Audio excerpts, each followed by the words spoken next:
বহু এমপি, মন্ত্রিত্ব, সম্পদ, টাকা, এটা আমাদের জন্য ওয়ান টু ব্যাপার। আমরা রাজনীতি করি দেশের কল্যাণের জন্য, মানুষের কল্যাণের জন্য।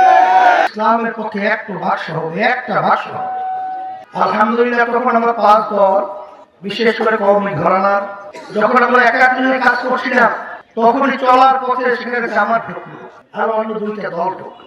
আমাদের কিন্তু মৌলিক স্লোগান ছিল, এখানে জোট হবে না, এর একটা সমঝোতা হবে, কোনো নেতৃত্ব থাকবে না, যে কোনো সিদ্ধান্ত আমরা সবাই বসে তারপরে গ্রহণ করব।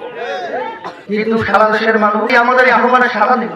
তখন এক শ্রেণীর স্বার্থন্বেষী মহল, এক শ্রেণীর ক্ষমতা লুভিয়া এই আমাদের বড় আশা লক্ষ্যকে ধ্বংস করার জন্য বিভিন্ন ধরনের নীল নকশা অনুযায়ী কাজ করা শুরু করলো।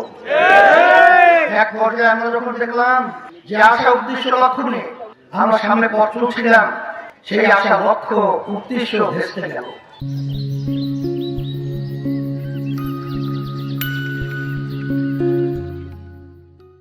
আবার তারা ঘোষণা করলো তারা ইসলামের নিয়ম অনুযায়ী রাষ্ট্র পরিচালনা করবে না, তারা রাষ্ট্র পরিচালনা করবে এই প্রচলিত আইন নিয়ম অনুযায়ী। আমি আপনাদের কাছে প্রশ্ন রাখতে চাই, যদি এই প্রচলিত নিয়ম আইন অনুযায়ী যদি রাষ্ট্র চলে, 54 বছর আমরা দেখেছি, আবার নতুন ভাবে এই নিয়মের মাধ্যমে আমাদেরকে আবার নতুন কিছু উপহার দেবে, চিন্তা করা যায়? আমরা যদি ইচ্ছা করতাম, আব্বাস রহমাতুল্লাহি আলাইহি থেকে শুরু করে বহু এমপি, মন্ত্রিত্ব, সম্পদ, টাকা, এটা আমাদের জন্য ওয়ান টু ব্যাপার।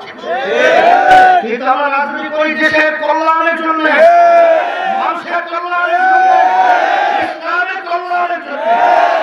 যেখানে ইসলাম নাই, যেখানে দেশের স্বার্থ নাই, যেখানে মানুষের কল্যাণ নাই, সেখানে ইসলামী আন্দোলন বাংলাদেশে নাই।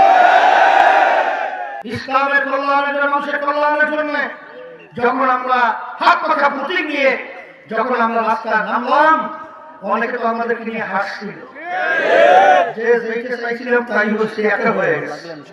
কিন্তু আল্লাহর রহমতে আমার এই পটুয়াখালী, আমার এই জেলা নিয়ে, আমার এই বাজানদেরকে নিয়ে, পর্দায় মাহবুব নিয়ে আমরা গর্ব করে থাকি যে পটুয়াখালীর মাটি ইসলামের ঘাঁটি। আল্লাহর রহমতে আত্মহীন পাঠে আপনাদেরকে বলতে চাই, ইসলামী আন্দোলন বাংলাদেশের লোক একা নয়, আমাদের সঙ্গে আল্লাহ রয়েছে।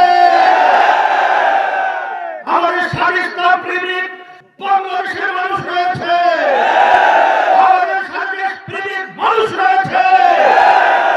আমি সারা দেশে খবর করার পরে যা দেখেছি, আজকে সব ঘরানার, সব শ্রেণী পেশার মানুষ আজকে সবাই আমাদের সিদ্ধান্তকে সাধুবাদ জানিয়েছে।